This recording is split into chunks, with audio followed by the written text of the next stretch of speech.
একটা নতুন ভিডিওতে চলে এসেছি। আজকে দুপুরবেলা আমি লাঞ্চ করছি।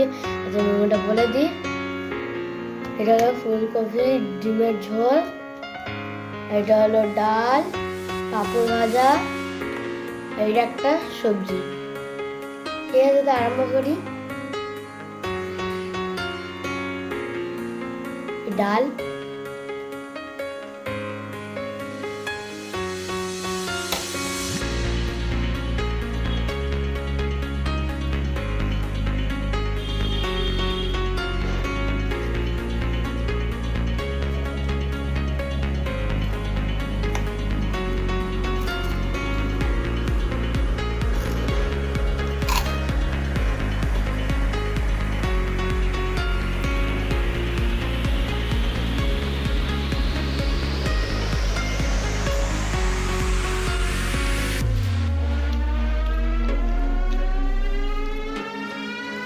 ডালটা খুব ভালো খেতে।